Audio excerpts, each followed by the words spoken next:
Hola compañeras, bienvenidas a Historia y Memoria de las Mujeres, en la primera programación de Con ellas en la memoria del Septiembre Feminista de La Serena. Con compañeras de diversas colectivas hemos instado esta instancia para conmemorar, ya que no podemos volver a las calles, podemos hacerlo de maneras distintas. Y ahora, en este caso, planteamos un conversatorio desde las memorias, desde las luchas, desde todo el recorrido del movimiento feminista también, y cómo las mujeres hemos sido siempre parte de esta historia invisibilizadas. Y tenemos de invitadas especiales acá a María Elena Abarca Salinas y Marta, quienes desde la actuancia feminista han estado en constante quehacer en cuanto a la historia y la memoria, y son compañeras de la Casa Margarita Pisano y tienen bastante una ponencia que mostrarnos también en ese sentido. Así que, compañeras.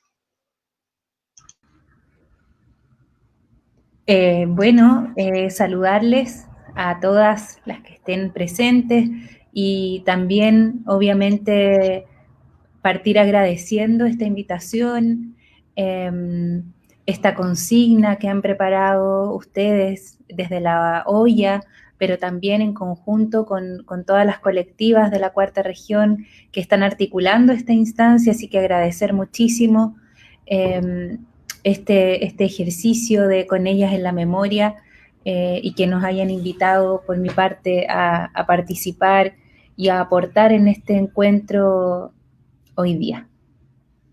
Sí.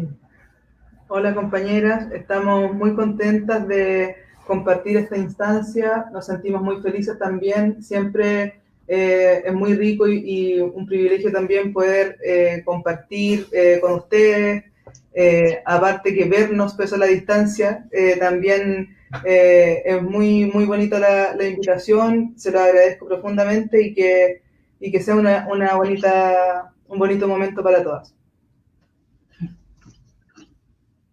Sí, compañeras, bueno, bienvenidas a este espacio, aquí con la compañera Lisi también. Estamos muy agradecidas de estar en este espacio feminista con ustedes, desde su actuancia, desde su reflexión constante frente a la memoria y a lo que hacemos las mujeres en distintas épocas.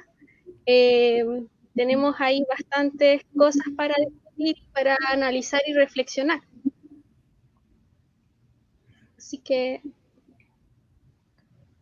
Sí, igual quiero decir una cosita, siempre darle las bienvenidas y decirles lo agradecidas que siempre estamos con las compañeras. Nosotros las conocimos hace algunos años a las compañeras a través de primero conocer el relato y el discurso de Margarita Pisano. Entre todas las cosas que empezamos a hacer aquí dentro de las discusiones, debates, Margarita Pisano evidentemente fue una luz entre todas las cosas que estábamos dilucidando en ese momento, los ciertos debates que siempre se dan en el feminismo y los feminismos, y cómo también el quehacer feminista se vuelve tan diverso también y a su vez tan complejo, ¿no? Cuando se enfrenta siempre tan directamente a la realidad. Y ahí es cuando nosotras empezamos a indagar qué compañeras estaban trabajando desde esta mirada, y conocimos a las compañeras de la Casa Margarita Pisano. Así que recuerdo que en esa oportunidad, como ella revuelta, las invitamos a una actividad, justo que logramos coincidir que las chiquillas habían llegado a Serena, así que logramos hacer ahí un espacio súper entretenido, les presentamos Casa Roja, que es el espacio cultural y político en el cual nosotras accionamos también acá en la Cuarta Región, Se les recibió con mucho cariño, con muchas compañeras que hoy día también son parte de esta organización de este programa de Septiembre Feminista. Así que nada, pues mandarles el saludo y extendérselo también el saludo no solamente a nuestra organización, sino de Colectiva Feminista Patiperras, de la Asamblea Feminista La Serena, de Brigada Brava, y creo que eso nomás parece que no se me queda nadie, Pau. Creo que no. Sí, Así que la comparsa de las la Nice comparsa Nice de de fuego. fuego, Sí. y también ahora se nos suma el taller de cueca Teresa Flores, Teresa que va a Flores. ser una actividad también, un llamamiento. Súper, así que no, pues más que bienvenida, y nosotras vamos a estar tratando como de intencionar la discusión, viendo cuáles son las cosas interesantes a mencionar y también a replicar, y esperando y con todas las expectativas de aprender de ustedes, pues compañeras. Así que les damos el paso. Muchas gracias, gracias a ustedes. Y sí, yo también recuerdo con mucho afecto, calidez y esa sensación de real encuentro feminista de las ideas, de las políticas cotidianas cuando nos encontramos. Así que maravilloso que al menos virtualmente podamos reencontrarnos. Bueno, voy a comenzar yo con una presentación que he creado para este día. En realidad son algunas notas. Se está viendo la pantalla, ¿verdad? Sí, ya. Algunas notas sobre historia y memoria de las mujeres, que fue la invitación, ¿no es cierto?, a esta jornada, esta tarde, que nos estamos conectando, y que de alguna manera son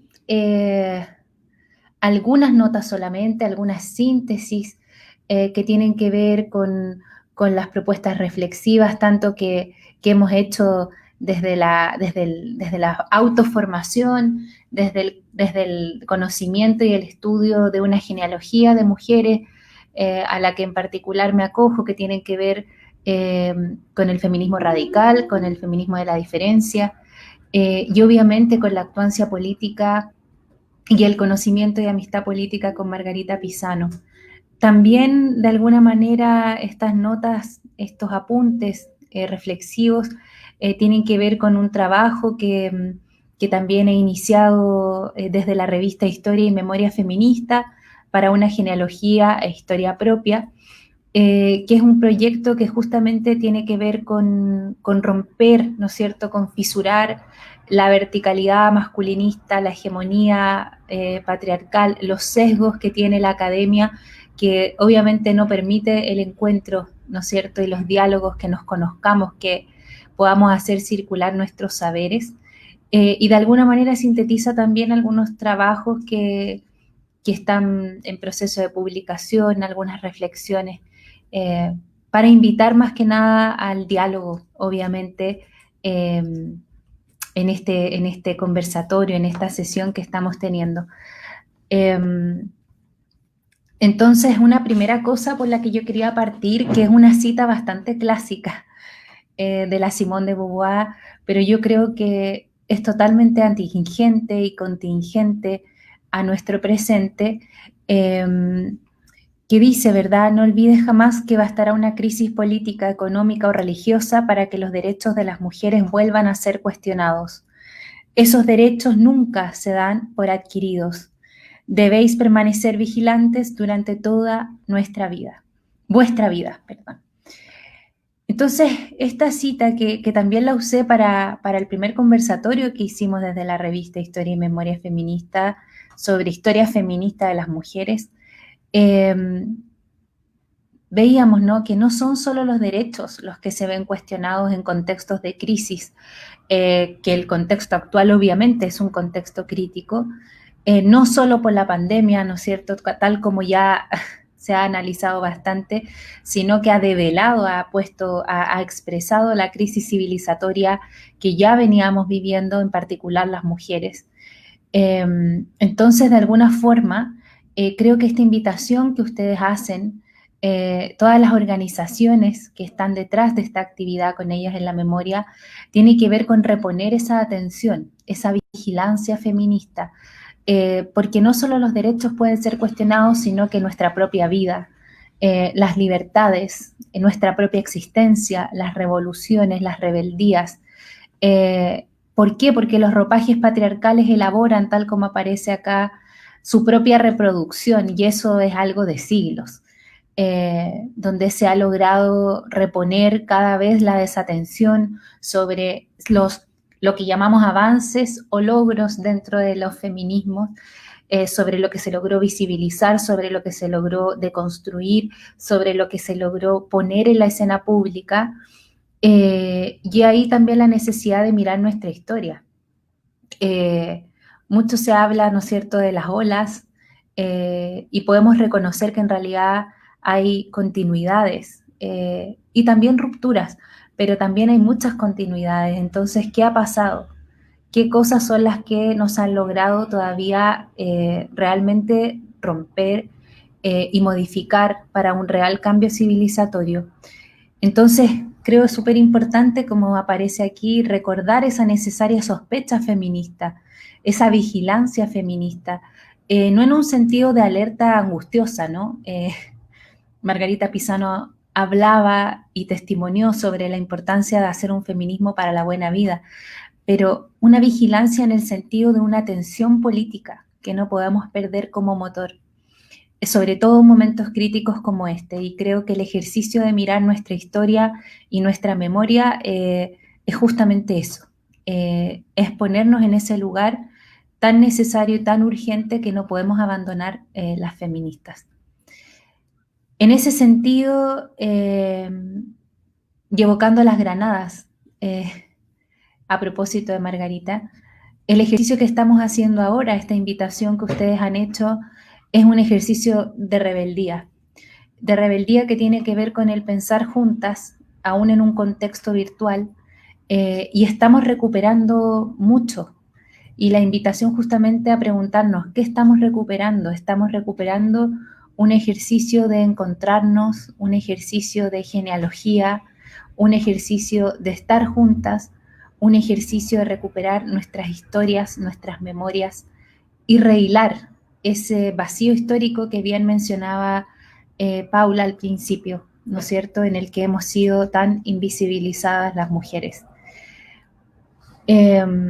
Cuando yo pensaba en este encuentro, pensaba en las varias aperturas y los varios impulsos que tiene justamente el nombre de esta actividad, que es Historia y Memoria de las Mujeres. Y en ese sentido me llevó a pensar y a invitar, ¿no es cierto?, a dialogar después si surgen, ojalá, preguntas, comentarios, en las muchas entradas que tiene la historia y la memoria de las mujeres.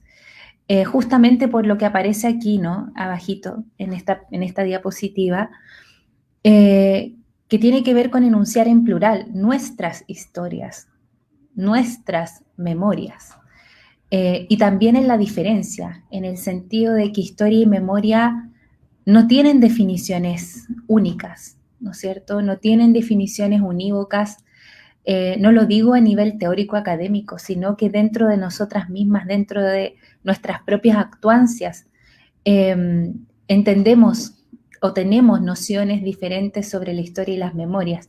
Por otro lado, no podemos hablar de una sola historia y memoria de las mujeres, porque las mujeres no somos, ¿no es cierto?, esa mitad de la humanidad, esa otredad, esas otras que somos asimilables, ¿no? Margarita Pisano hablaba de salirnos de ese mundo de las idénticas, de salirnos de esa construcción hegemónica y patriarcal en que las mujeres somos vistas como una masa igualitaria, una humanidad homogénea. Y sabemos, ¿no es cierto?, y nuestra historia nos lo muestra, nuestras historias, que no tenemos los mismos cruces, que no nos atraviesan las mismas opresiones, aunque reconozcamos que la diferencia sexual es la principal opresión de este sistema. Entonces, entre esas aperturas, bueno, lo necesario que es pensar en una historia y una historiografía entendida como este relato, ¿no es cierto?, sobre nuestra historia, que sea militante, que sea actuante. La necesidad de validar en ese sentido, tanto para leer o para hacer nuestra historia, el lente político y hacer una historia en nombre propio. Necesitamos relatarnos incluso a nosotras mismas en primera persona, a nivel individual. Necesitamos también leer nuestra historia reciente en clave feminista.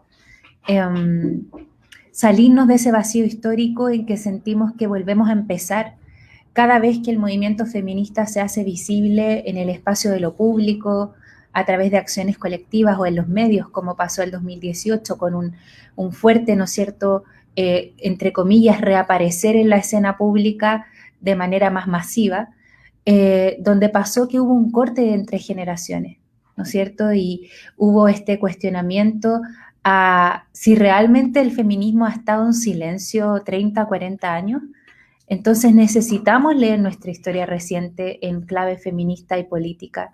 No podemos obviar la historia del feminismo autónomo, la historia de los feminismos afuerinos que han estado fuera del campo institucionalizado y que sí han sido voces activas durante décadas, y no fue el mayo feminista el que despertó esa historia, ¿no?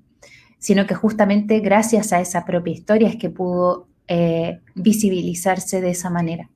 Por otro lado, el recuperar la genealogía de pensamiento, cómo necesitamos desde las distintas colectivas feministas recuperar esa genealogía, recuperar la noción de este hilar histórico y recuperar también nuestra teoría feminista. Muchas veces las teorías feministas nos dicen mucho más de la historia que leer historia, ¿no? Historia en términos disciplinares o en términos usualmente académicos. Y en ese sentido necesitamos romper el binomio que todavía está presente dentro del feminismo entre teoría y práctica. Este binomio entre las que piensan, las que actúan, las que escriben, las que están en la calle. Necesitamos seguir repensando ese nudo porque sigue vigente dentro de las colectivas. Por otro lado, el imperativo ético y político de ir por los márgenes, ¿no? No podemos pensar en recuperar nuestra historia o nuestra memoria de mujeres leyendo la historia oficial, porque sabemos que esa historia es profundamente patriarcal, llena de sesgos. Necesitamos leernos en otras fisuras, necesitamos leernos afuera de esa historia, afuera del sistema patriarcal, y eso implica lo que está también acá en verde, ¿no? O en este color medio agua, salirnos de la feminidad. Necesitamos una historia que no sea la historia de la feminidad, esta historia buenista, esta historia desde nuestros roles tradicionales, sino que entendernos desde nuestras historias, desde nuestras capacidades humanas, desde nuestras capacidades creativas, productoras de otra cultura. No hemos sido nosotras las que diseñamos el sistema patriarcal. Nadie habría diseñado un sistema tan negro para nuestras historias personales y nuestras trayectorias de vida colectiva e histórica. Por otro lado, necesitamos historizar y armar archivos desde nuestras propias actuancias. Y esa yo creo que es una tremenda invitación. Estamos registrando desde nuestros espacios de actuancia política, estamos documentando lo que estamos haciendo, nuestras experiencias, nuestros debates, nuestras reflexiones. Por otro lado, el pensar en los peligros de la historia única, ¿no? Esta historia totalizante, igualitaria y objetivante sobre las mujeres. No hay una sola historia de las mujeres, entonces para pensar en eso también. Y replantearnos lo que Adrienne Rich llamaba, ¿no es cierto?, las preguntas no respondidas o esas preguntas establecidas como no preguntas. Tal vez hasta hace poco tiempo, pocos años atrás, hacer este tipo de encuentro o hablar de la historia y la memoria de las mujeres no habría tenido un contexto de escucha. Entonces, qué importante es que nosotras mismas vayamos fisurando y haciéndonos esas preguntas establecidas como no preguntas, ante una premisa que es clave, ¿no es cierto? Y es que la historia del feminismo como proyecto político en sí mismo, ¿no? De cambio estructural, de cambio civilizatorio como movimiento social, ya hemos aprendido que es una urgencia para poder hacer política juntas el leer nuestra historia en una clave crítica, el leer nuestra historia de avances, pero también de retrocesos. La historia del feminismo no es lineal. Y necesitamos leernos entre nosotras, necesitamos reconocer las autorías, liderazgos, leer a las que nos antecedieron, comprender sus propuestas, sus acciones, conocer los nudos, los desafíos que enfrentaron, las traiciones dentro del feminismo, que hay que nombrarlas y las tenemos que reconocer, los debates, las interlocuciones, las diferencias que hubo al interior del movimiento, en el caso, por ejemplo, chileno, los cortes, los conflictos, para no seguir reproduciendo ese vacío de historia en que hemos sido invisibilizadas y no seguir creyendo esto que yo decía recién, de que el movimiento feminista como que resurge y reaparece en la escena pública desde el vacío, y que cada vez partimos de cero, ¿no es cierto? Y en ese sentido es necesario poner en cuestión, por ejemplo, el concepto de olas. ¿Desde dónde además miramos esa categoría? ¿La estamos mirando desde Chile? Hoy día se está debatiendo a nivel académico si estamos en la tercera o en la cuarta ola. ¿Nos sirve todavía esa categoría? Ok, si nos sirve, ¿cómo nos sirve? ¿Desde dónde nos estamos leyendo? Asumirnos en olas implica también asumir que hay momentos de desaparición. ¿Creemos en eso? ¿En los silencios feministas? Una pregunta. Entonces, en ese sentido, algunas ideas y reflexiones que me gustaría ir dejando como para dialogar juntas, desde esta idea de la raíz, desde esta idea de ir a lo profundo, de agrietar esta historia y estas memorias hegemónicas desde una mirada de la afuera, es que obviamente para pensar en esta historia, además de estas consignas, ¿no es cierto?, que les acabo de compartir, también necesitamos pensar en una historia feminista de las mujeres y resituarnos desde nuestras capacidades humanas y creativas. ¿Podemos imaginarnos historias? ¿Por qué no? Podemos hacer una ruptura con la historia vigente, podemos hacer crítica, podemos hacer historia no adentro de la academia, no necesitamos necesariamente ser historiadoras para construir nuestra historia. Pensar una historia feminista, por otro lado, es una propuesta ética y política, que implica cortar, que implica romper con la historia oficial que conocemos. Necesitamos producir, necesitamos generar investigación, y cuando digo eso no refiero que haya que ser investigadora y tener un magíster en investigación para hacerlo, sino que desde nuestras herramientas, colaborativamente, historizar nuestro pasado y nuestro presente. Y en ese sentido, la importancia de trabajar desde nuestras propias actuancias feministas. El concepto de actuancia lo tomo desde Margarita Pisano, que nos invitaba a revisar el concepto de militancia tan patriarcal, partidario, verticalista, por eso que lo utilizo, y a diferencia proponía este concepto de actuancia política invitando a estar expresadas, a una forma de accionar políticamente desde una horizontalidad posible. Y en ese sentido, necesitamos obviamente ir dejando registro, archivar, crear nuestras fuentes, recuperar nuestros testimonios. Cuando pensamos en este septiembre de memoria feminista, bueno, necesitamos recuperar testimonios, no solo de las mujeres del pasado. ¿Quién está haciendo registro y testimonio de las mujeres del hoy? En ese sentido hay una invitación.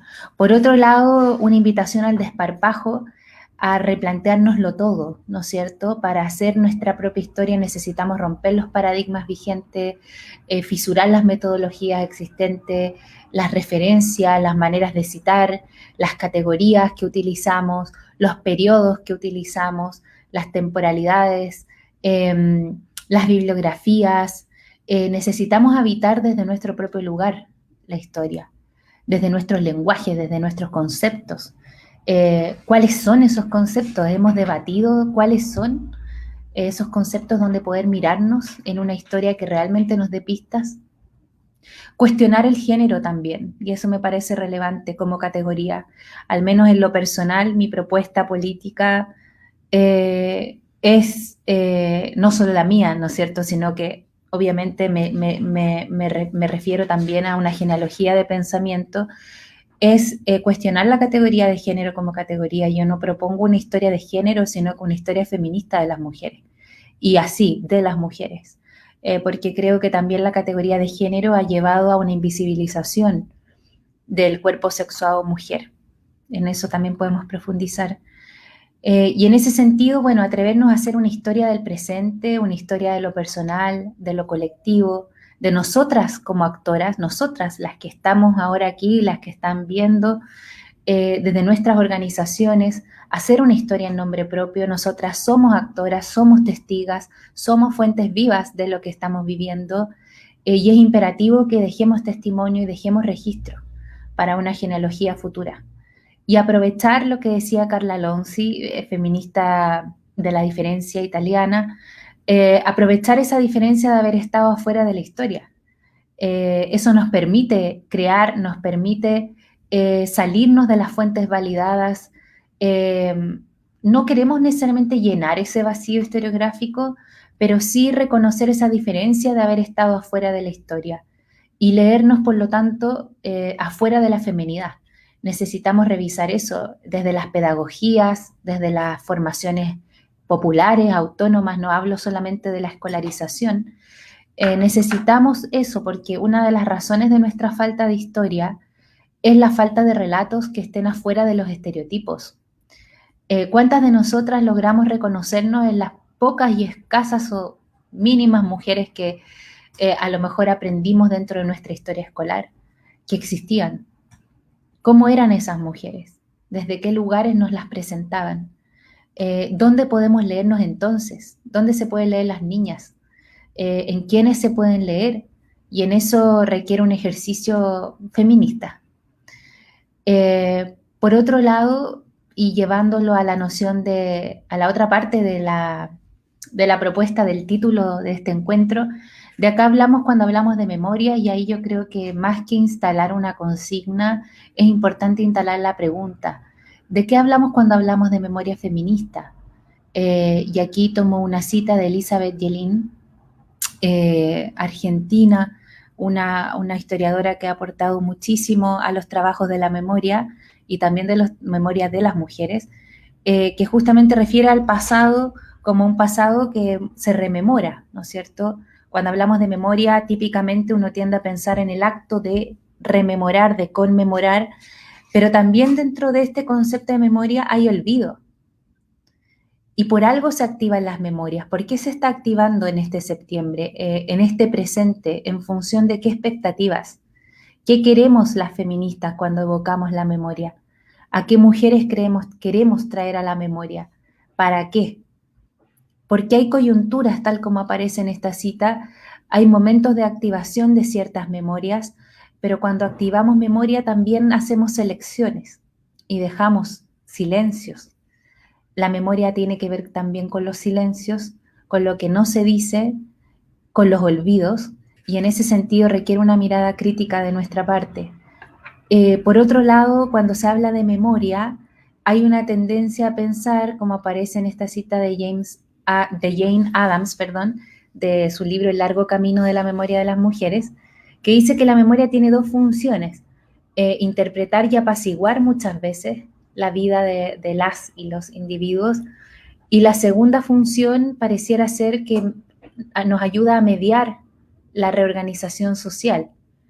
Y en ese sentido, lo que se selecciona muchas veces como algo importante de recordar, o esos contornos del pasado, tienden a suavizarse y muchas veces a neutralizarse y a centrarse en algunos sujetos, o en algunas sujetas en este caso, y se tienden a tomar las experiencias humanas comunes. Entonces la pregunta es: ¿hemos formado parte de esa experiencia común, esencial, que se rememora en este septiembre? Especialmente pensando, ¿no es cierto?, en esta en esta articulación entre mujeres, dictadura, ¿no es cierto?, militancias, derechos humanos. ¿Qué experiencias son las que se han rescatado? ¿A quiénes se ha visibilizado? Y en ese sentido, sobre nuestras memorias de mujeres, sobre este pasado y presente en disputa, es importante entonces que miremos la memoria como una categoría que necesitamos revisar desde y para nosotras. ¿Cómo construimos una memoria fuera de las nociones institucionalizadas? ¿Qué se dice? ¿Qué se relata? ¿Quiénes están relatadas? ¿Qué se silencia? ¿Qué se olvida? ¿Quiénes? ¿Quiénes toman la palabra? ¿Cuándo? Por otro lado, reconocer que la memoria no es solamente el pasado. Y eso yo creo que es muy importante. ¿Qué fechas elegimos para recordar las feministas? ¿En base a qué agenda nos estamos guiando? ¿En base a qué calendario? ¿En base a las memorias traumáticas solamente? ¿Por qué? Porque el ejercicio de hacer memoria fisura la temporalidad y nos lleva a pensar en pasado, presente y futuro como tiempos que están pasando al mismo tiempo. Entonces, ¿qué se recuerda? ¿Cómo se recuerda? ¿Con qué conceptos se recuerda y para qué? Por otro lado, la cuestión de los archivos. Y aquí tomo un aporte de estas autoras que les puse acá, Bernardita Llanos, Ana Forcinito y, me cuesta mucho pronunciar Zenicha Bilbija, me imagino que se dice así, que tienen justamente un cuestionamiento sobre qué pasa con nuestras documentaciones, nuestros registros y archivos en relación a las dictaduras latinoamericanas. Y la necesidad en ese sentido de ponerle cuerpo sexuado a los archivos, de rescatar y visibilizar las marcas sexuales ya, y de género, dicen ellas, de los archivos dictatoriales de América del Sur. A una consigna que también ha trabajado muchísimo Alejandra Oberti al respecto, la necesidad de pensar en los contextos de escucha. Y aquí un ejemplo muy cortito, antes de seguir, en una charla que yo pude escuchar a Alejandra Oberti, ella decía, para el caso argentino, ya el primer juicio de las juntas, cómo las mujeres atestiguaban y testimoniaban sobre la violencia político-sexual de la que fueron, cierto, víctimas en contextos de militancia, en oposiciones, en feminismos, etcétera, y cómo los jueces hacían oídos sordos a esos testimonios y les preguntaban si en la celda de al lado o en las celdas cercanas se escuchaban voces de otros países. O sea, les interesaba más, mientras estas mujeres atestiguaban, daban testimonio con todo lo que eso significa, ¿no es cierto?, la revictimización, el trauma, etcétera, daban testimonio de sus experiencias de tortura y violencia político-sexual y no había oídos. ¿Ya? Entonces, la importancia de que como feministas revisemos ese pasado y activismo político de las mujeres, y eso implica reabrir discusiones legales y jurídicas, que no leyeron en su momento la violencia estatal en clave política sexual, no leyeron las torturas como sexuales, no vieron los cuerpos de las mujeres, y por lo tanto tampoco politizaban sus militancias, solamente las mujeres eran víctimas. No eran mujeres que sí tenían una actuancia política. Por otro lado, la importancia de pensar la memoria en su dimensión histórica, sobre todo cuando nos referimos a las memorias de la represión y de las dictaduras latinoamericanas. Y por otro lado, reconocer que no tenemos una memoria única. Incluso las mujeres que vivieron experiencias comunes en el periodo de la dictadura cívico-militar chilena, por ejemplo, no tienen la misma experiencia. Sus elaboraciones y nuestras elaboraciones, las que hacemos desde el hoy, son un campo abierto, un campo en disputa, donde va a haber disensos, donde va a haber diferencias, donde va a haber subjetividad, porque no hay posibilidad de una historia de las idénticas en ese sentido. Bueno, entonces para cerrar y dejar las invitadas algunas citas para que podamos verlo, pensar en eso. Esta, por ejemplo, Adrienne Rich, que dice: necesitamos conocer la escritura del pasado de una manera diferente a como la hemos conocido. no se trata de mantener una tradición, no se trata de mantener la historia que conocemos, ¿no es cierto?, sino de romper el poder que ha tenido sobre nosotras. Lo mismo con las memorias hegemónicas. ¿Qué se ha dicho sobre nosotras? ¿Qué se relata? ¿Qué se recuerda? Margarita Pisano, obviamente, en un cierto desparpajo, que nos plantea esta cita, ¿no es cierto? Cuando leemos nuestra historia de manera romántica, heroica, con la misma óptica de los historiadores patriarcales, invisibilizamos a las mujeres que con gran inteligencia y responsabilidad, irreverencia e insolencia se atrevieron a pensar y elaborar utopías, a organizarse y luchar por ellas. Entonces, también, ¿cuántas veces las feministas no nos salimos de esta óptica patriarcal para leer la historia y buscamos nuevamente heroínas y leemos nuestra historia con romanticismo? Por otro lado, importante entender la necesidad de leer la historia en clave de la diferencia sexual y entender que conceptualizar y escribir la historia de las mujeres no termina con el problema de la invisibilidad. Ya, esto lo plantea Ana Lidia García Peña. Y este es un elemento clave. Conceptualizar, hablar de esto no termina con el problema de la invisibilidad. Son siglos de vacío histórico y de silencio. Y por otro lado, esta cita nuevamente de Margarita, de su libro Deseos de Cambio, El cambio de los deseos, que dice: estamos construyendo un territorio marcado, un lugar específico, político y pensante, que realmente me contiene, nos contenga, desde donde podamos construir una civilización otra, ahora sí, desde nosotras y con historia propia.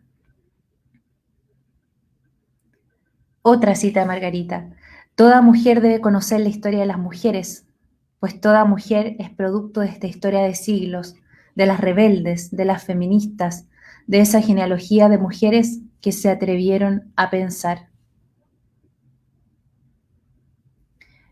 Carla Lonzi: sobre la presencia de la mujer no se nos ha dicho nada, o lo que se ha dicho mal. Nosotras debemos redescubrir dicha presencia para saber la verdad. Tenemos que ejercer esa convicción.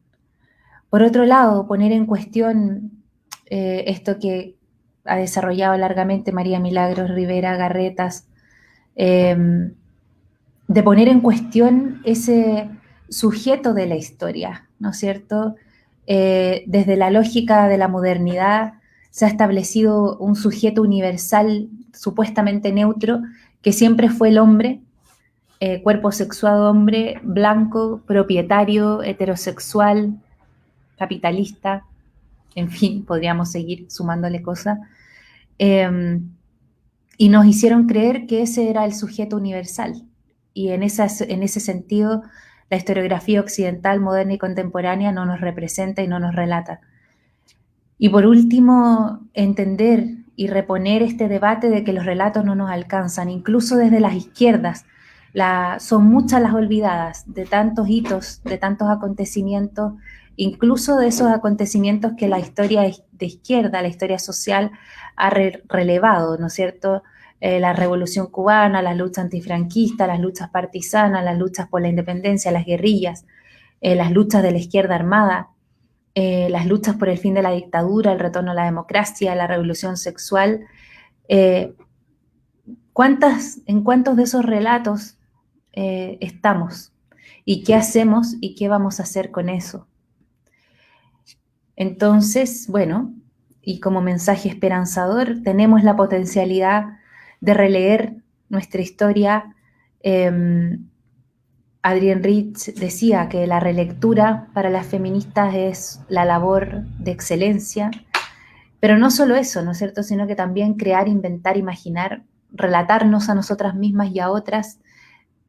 ¿Por qué no? No necesitamos ser historiadoras para hacerlo. Y por otro lado, el reconocer que la historia es una invitación, la memoria también, es un compromiso, una promesa, un lugar de enunciación política y no una nostalgia. Y con eso me gustaría dejarlas y cerrar esta presentación con la esperanza de que genere algún intercambio.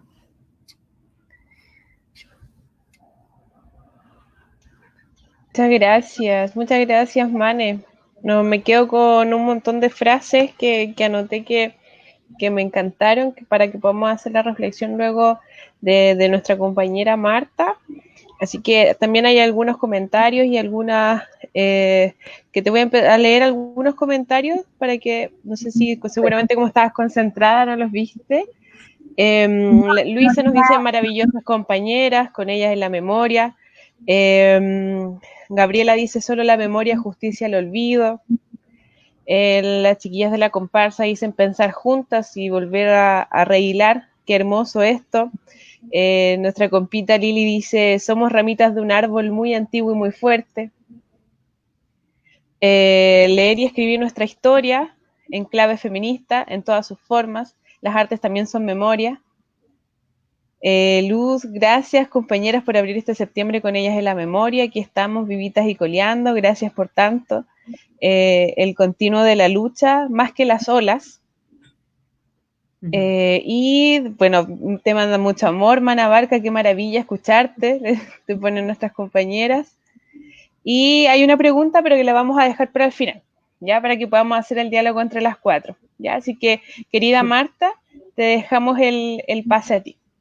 Muchas gracias.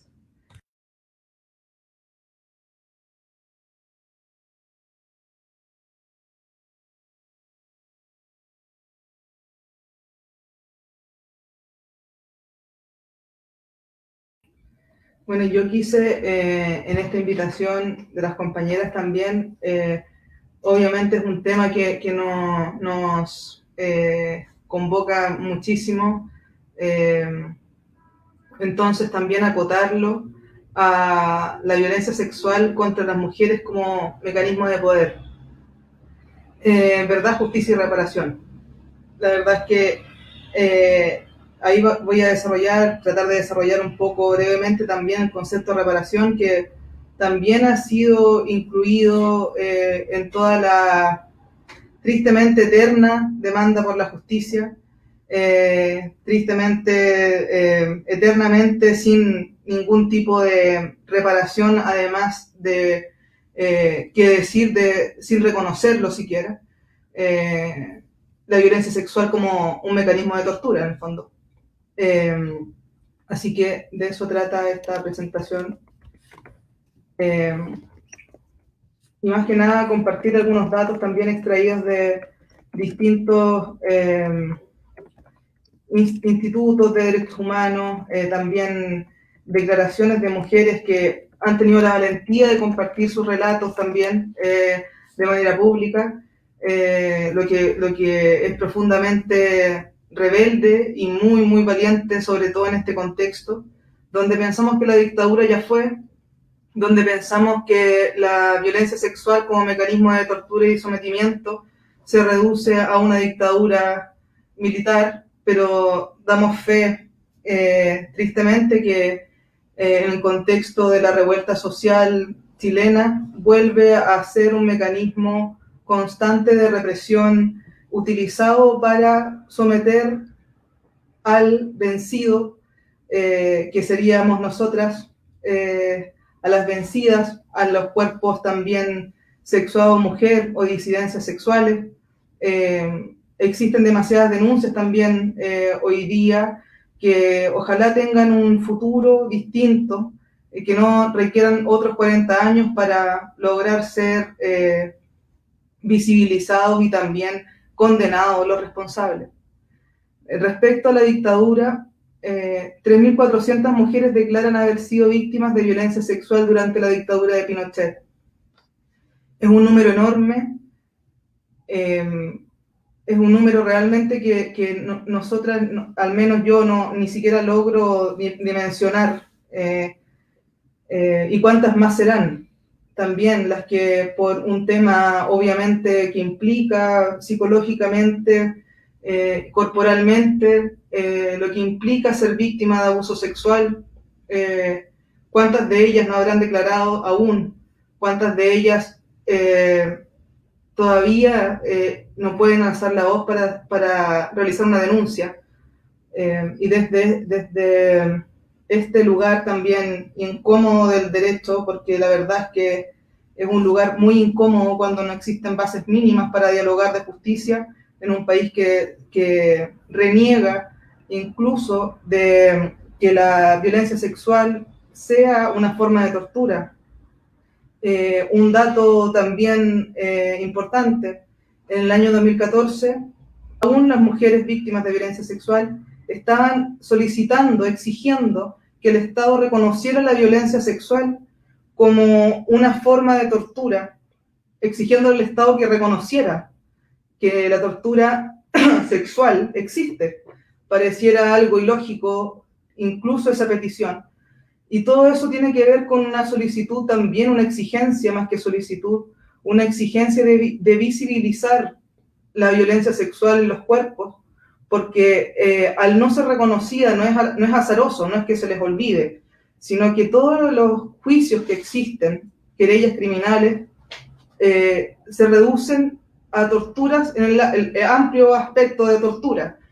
El componente sexual vendría a agravar las condenas. Por lo tanto, es muy importante ese reconocimiento urgente de este estado negacionista. Acá traté de expresar un poco también, porque obviamente el tema genera mucha rabia, mucha impotencia también, ¿qué se busca a través de la tortura sexual? Se busca a través de ella la anulación de la corporalidad, enraizar el orden jerárquico de superioridad de lo masculino, perpetuar el poder en el cuerpo como una cicatriz permanente donde se materializa el sentido de propiedad y dominación del macho, que siente y ve nuestros cuerpos como una extensión territorial de la nación a someter. La extensión territorial, pienso que sobre todo cuando la mayoría, no todos los abusadores en dictadura evidentemente fueron militares, pero incluso habían civiles que prestaban servicio que también lo realizaron, ¿no? Una extensión territorial de la nación a someter me hace total sentido en esta lógica de la verticalidad. El ensañamiento con el cuerpo de las mujeres fue especialmente brutal, especialmente cruel, especialmente inhumano, y sigue siendo. Los centros de tortura públicamente conocidos en Chile durante la dictadura son declarados 6. Unidades penales, campos de prisioneros y prisioneras, centros clandestinos, unidades de la PDI, unidades de carabineros, unidades militares. ¿Cuántos más no declarados? Esa es la pregunta también. ¿Cuántos más no están identificados?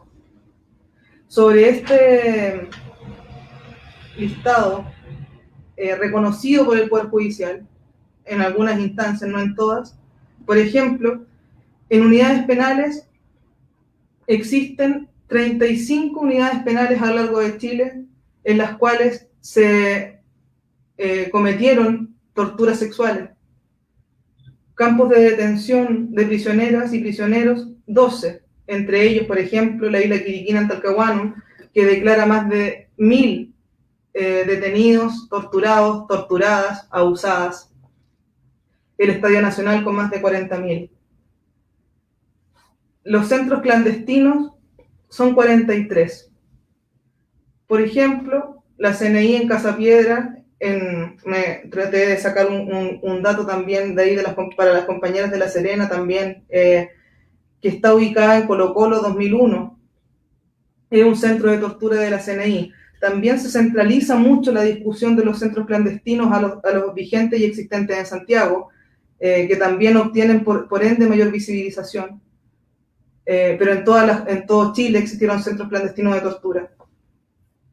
La PDI existen 14 de sus unidades declaradas como centro de tortura, con un número de prisioneros desconocidos. Estas cifras son cifras del Instituto Nacional de Derechos Humanos. O sea, ni siquiera se tiene claro a cuántas personas torturaron, abusaron en 14 unidades de la PDI. Unidades de carabineros, más de 70 comisarías a lo largo de Chile. Unidades militares, más de 42. las bases navales de todo Chile, regimientos, escuelas de caballería, escuelas de infantería y muchas más. Los clandestinos, más de 45. Colonia Dignidad, La Venda Sexy, Londres 38. ¿Qué es lo que pasa por qué es importante tener estos datos también en la retina?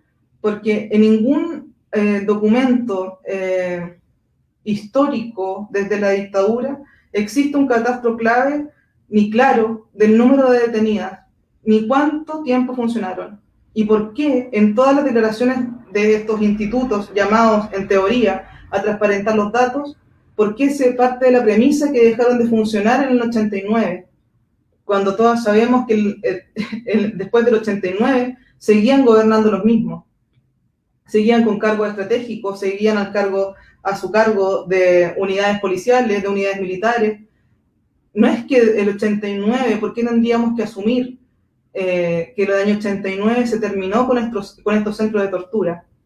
Eso también yo creo que es un trabajo importante a propósito de lo que decía la Mane, de cómo es importante recaudar los datos y también, otra parte, no conformarnos con lo que la historia oficial dice, ¿no?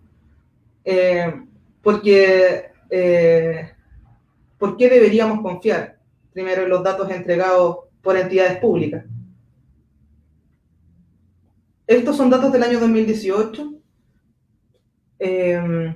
Los agentes actualmente presos según la rama. En total, en todo Chile, con todos los datos que yo les acabo de decir, existen 65 el año 2012, 65 hombres detenidos, cuando ni siquiera alcanza a ser una unidad policial.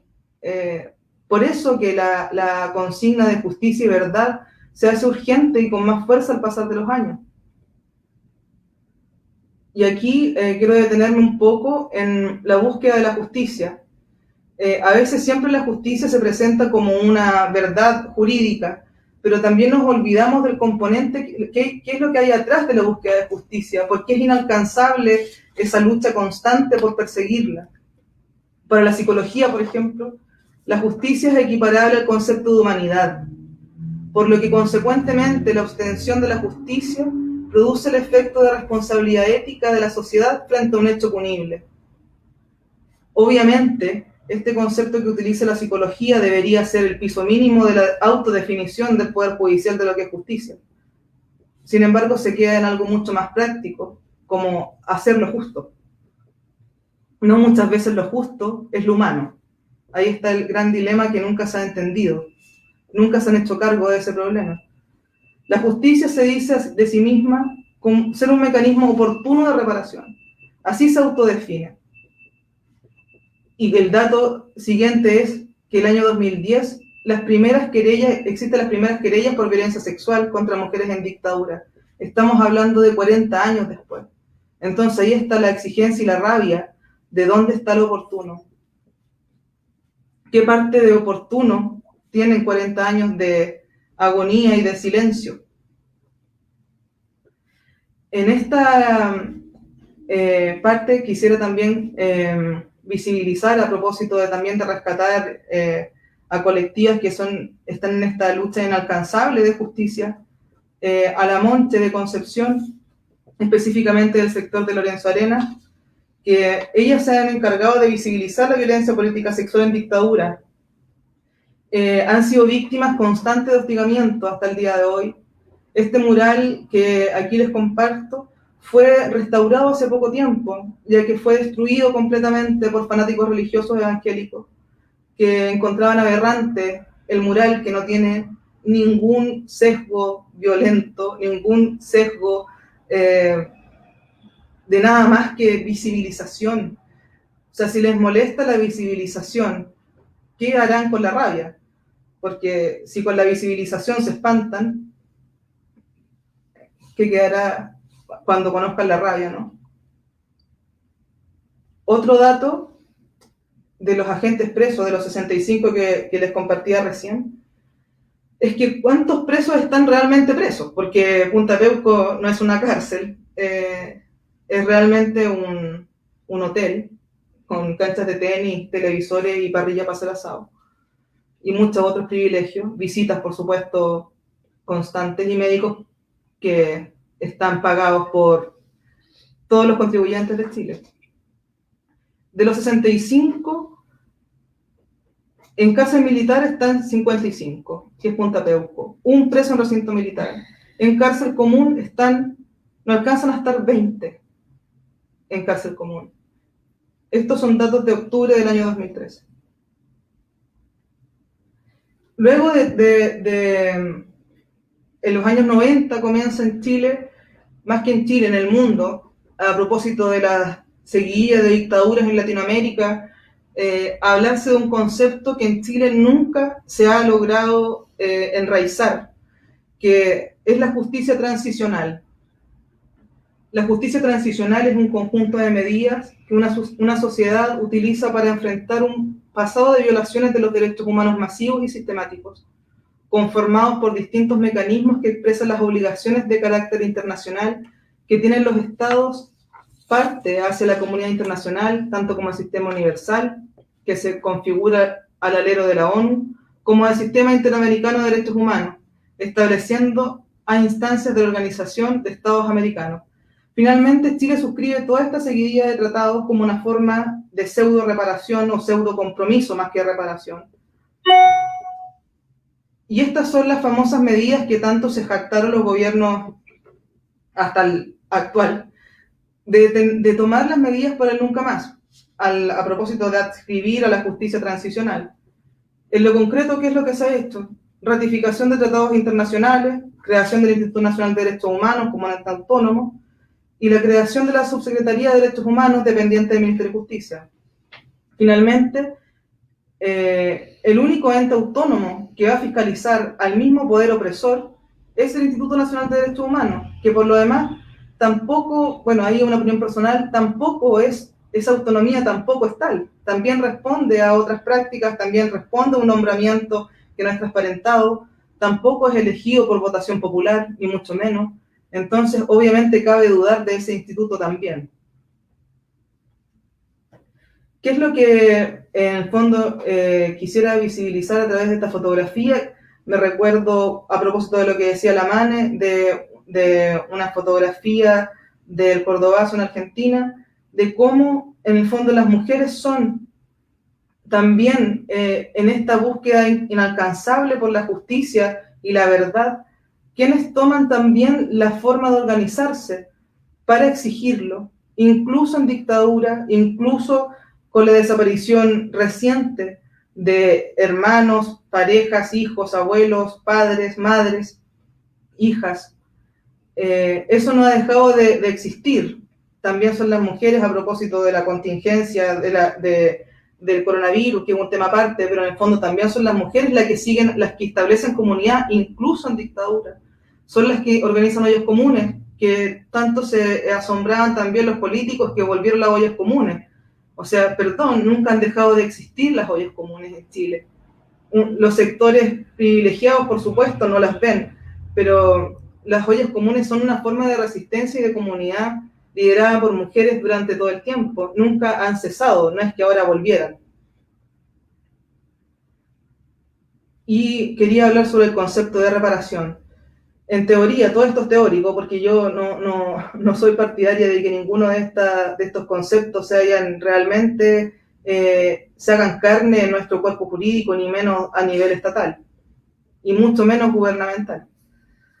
La reparación, en teoría, ¿qué es lo que propone? Todo esto son directrices que se proponen a través de organismos internacionales y que Chile adscribe constantemente sin hacerse cargo, ¿no? Son 4 principios. El de restitución, que también es muy violento, porque apela a algo que es inalcanzable. La restitución legal, jurídica, apela a devolver a la víctima al estado anterior del hecho punible. Por lo tanto, ¿cómo es posible siquiera pensar de que luego de ser víctima de tortura y abuso sexual vas a volver al estado anterior? En el fondo sería que ocasionarte una amnesia, un olvido. No es posible hablar de restitución de esa manera, con esa soberbia. Indemnización quiere decir, en el fondo, poner un valor a económico, pecuniario al evento traumático. La rehabilitación, Chile se compromete a generar redes de atención médica, psicológica y de servicios jurídicos. La verdad es que, al menos en mi experiencia, lo que he visto es un sistema nefasto, tardío, de reparación de atención médica, psicológica, beneficios educacionales que también son muy difíciles de obtener, una burocracia total, como todo. Y por último, el principio de satisfacción, que también es una palabra a cuestionar, a propósito de cuestionarlo todo, ¿no? Como la palabra satisfacción uno la asume y la corporaliza como algo placentero. No soy partidaria de que esa palabra siquiera debiese figurar en un principio jurídico, cuando lo que se busca es una sanción y un reconocimiento del daño. No es sinónimo de placer, no es satisfactorio, es lo justo. Por lo tanto, debería llamarse de otra manera, principio de justicia, no satisfacción. Entonces, también desde el derecho está carente totalmente de una crítica a estas certezas jurídicas, que nadie cuestiona, no cuestionan desde el nombre y menos el fondo, ¿no? Y bueno, ahí terminando también, rescatando a algunas compañeras de ayer y también hasta el día de hoy. Sola Sierra, inalcanzable su lucha por obtener justicia y verdad. Ana González, que fallece hace poco sin saber el paradero de sus muertos y muertas.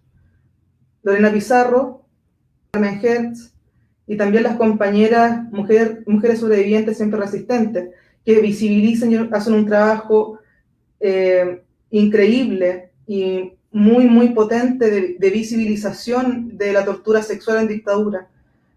Ellas tienen como lucha recuperar la casa de tortura La Venda Sexy, donde fueron todas sometidas a innombrables tipos de abusos reiterados durante años, muchas de ellas. Y para concluir, y también invitarlas a la reflexión, les dejo una cita, una frase que comparte Lelia Pérez, víctima también de tortura sexual en Villa Grimaldi, que dice: ¿qué significa que yo pida perdón? ¿Qué significa que yo tengo que perdonar? Me están obligando a tener que manifestarme sobre qué. ¿Qué significa perdonar? ¿Que no tengo que odiarlos? ¿Que no tengo que tener rabia? ¿Quieren normar mis emociones? Lo único que podemos hacer es consensuar como lo hacemos en el plano jurídico. Y en el plano jurídico, un crimen debe ser castigado. Allí está también el tan manoseado perdón. El perdón que pidió Elwin, por ejemplo, a las víctimas de torturas, desapariciones. Este famoso llamado al perdón. Por lo tanto, la única respuesta es ni perdón ni olvido. Es imposible. Siempre se trata de jugar con la emoción, se trata de sensibilizarnos a través de frases y principios con nombres muy sensibles, ¿no? Reparación, satisfacción, el perdón, todo asociado a casi una religiosidad. Lo que no deja solamente de sorprendernos, sino que obviamente ratifica la gran deuda que existe con las compañeras víctimas de abuso sexual en dictadura, la constante utilización de la violencia sexual en todos los planos. Nunca olvidarnos tampoco de la extensión, como decía Margarita, y la importancia del cuerpo, que es el único instrumento con el que tocamos la vida, como ella decía. Entonces, desde ahí, es la ruptura que significa, es romper el instrumento con el que tocas la vida. Esa es la aprehensión, esa es la rabia, esa es la impotencia. Por lo tanto, creo que invitar al perdón ya es no entender el contexto siquiera que significa ser víctima de ningún tipo de abuso, menos sexual. Y por eso quise cerrar con esta gran reflexión de Lelia Pérez, También la invito a que ella tiene una entrevista que dio a la Radio Universidad de Chile, que está en internet, y que es muy potente porque también desarrolla con gran lucidez lo que significa hasta el día de hoy ser víctima de tortura sexual. Eso por mi parte, compañeras.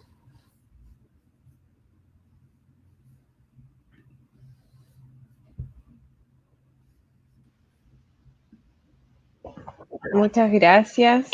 Creo que siempre terminamos un poco emocionadas cuando hacemos estos diálogos, estas conversaciones en donde muy bien yo creo que le pusimos el nombre a este programa y que es Con ellas en la memoria, historia y memoria de las mujeres, pero con ellas en la memoria, tratando de que cada acción nuestra organizada, cada reflexión, cada debate que planteamos sea en honor también a todas esas mujeres que lucharon antes de nosotras, a nuestras ancestras también. Tenemos toda una historia que, si bien, como decía Mane, no es la historia oficial porque esa no es la nuestra, pero sí tenemos una historia tan llena, tan nutrida de tanta violencia, de tanta brutalidad, que nos ha enseñado también en la práctica, en el día a día, enfrentarnos duramente frente a eso. Y hoy día hacernos carne de esas reflexiones, de esas historias, que hacerlas nuestras, yo creo que ha sido fundamental para agarrar esa situación de emocionalidad que tiene la actuancia feminista, que es desde la rabia y el amor. ¿Se han fijado que es muy desde la rabia, desde la impotencia, por lo que sé, por lo que vivieron otras, por lo que me pasa a mí? Pero también desde el amor, porque frente a ese amor soy capaz de cambiarlo, soy capaz de transformarlo. Pues siempre emocionada, yo creo que en estos momentos y septiembre yo creo que también nos lleva a esto. Nosotras aquí en la región hemos estado acostumbradas siempre a hacer conmemoraciones a nuestras compañeras que le arrebataron la vida en dictadura en estas fechas. Hemos hecho grandes espacios de ocupación de espacios públicos, como también actividades colectivas, como Bordando la Memoria con Jackie Sasmendi, en donde se juntan las mujeres a bordar las mariposas que les llamamos nosotras a cada una de las mujeres que le quitaron la vida. Hemos contado desde que empezó septiembre la historia de cada una de ellas también, y pues creo que esta reflexión nos hace tremendamente más fuertes, tremendamente más sabias también. Gracias a las dos, muchas gracias. Quiero leerles los comentarios. ¿O Pau, quieres decir algo antes? No, agradecerle a las compañeras el gran espacio de reflexión.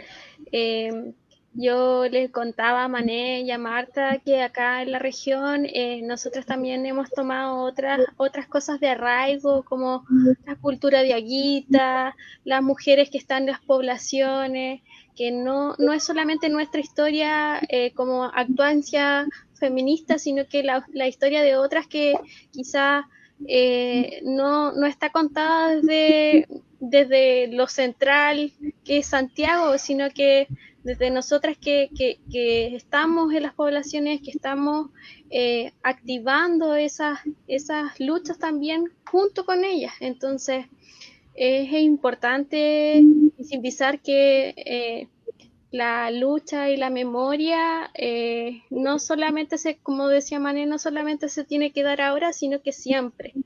Y ahí mencionar a todas esas mujeres que no solamente luchan ahora, sino que van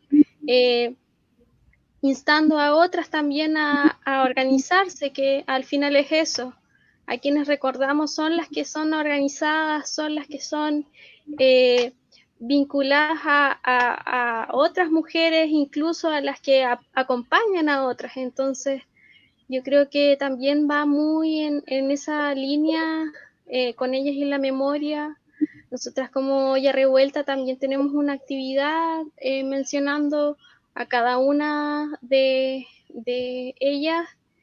Somos voces, entonces agradecerles y infinitamente también el espacio y los datos que muchas veces se nos escapan a nosotras entre tanta actividad nos faltan espacios para reflexionar.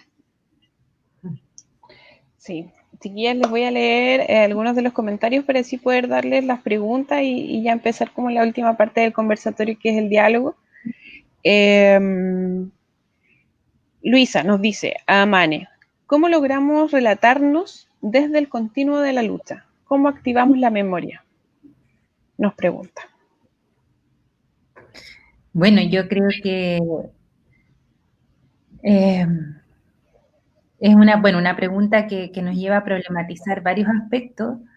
Yo creo que además hablando de lo que ustedes decían recién, de que a veces entre el, comillas, activismo y las actuancias, a veces nos perdemos como de la necesidad de la autoformación, no solo en el plano personal, sino que también en el plano con otras, ¿no? Del pensar juntas, del crear juntas, del reflexionar juntas, y yo creo que ese es como el primer ejercicio. Creo que no hay receta, obviamente no hay receta, pero creo que algunos gestos de rebeldía para hacer nuestra historia en el cotidiano, en el constante de estar además activando otras cosas, creo que justamente es hablando sobre esto, poniéndolo en nuestras reuniones, en nuestros encuentros, el cómo ir hilando nuestra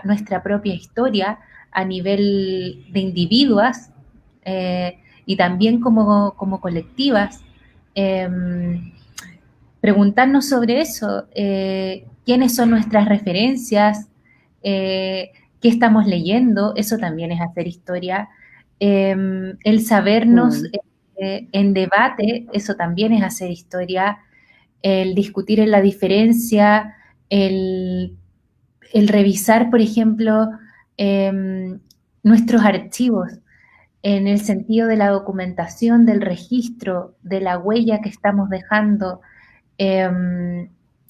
¿Lo tenemos, no lo tenemos? Lo tenemos, pero a lo mejor lo tenemos desordenado, a lo mejor tenemos 8.000 videos, fotos de actividades, relatos, papeles, pero lo estamos de alguna manera activando o ordenando, de qué manera lo estamos sistematizando, podemos ir generando categorías, no tienen por qué ser la de las bibliotecas, no estoy hablando de que nos transformemos en un archivo así institucional, sino que a nuestro pulso, es decir, a lo que a nosotras nos interesa que tenga un orden.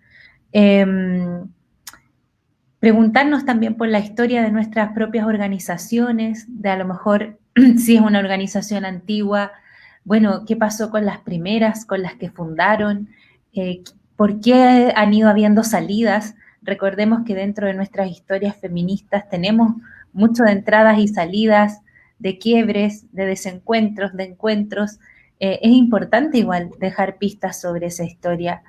Yo creo que eso también es un gesto que nos puede servir, el recuperar fuentes, el elaborar fuentes. Por ejemplo, la pregunta que puede ser muy básica, pero a mí me parece que es profundamente radical y profunda. ¿Cómo nos gustaría ser leídas en 30 años más?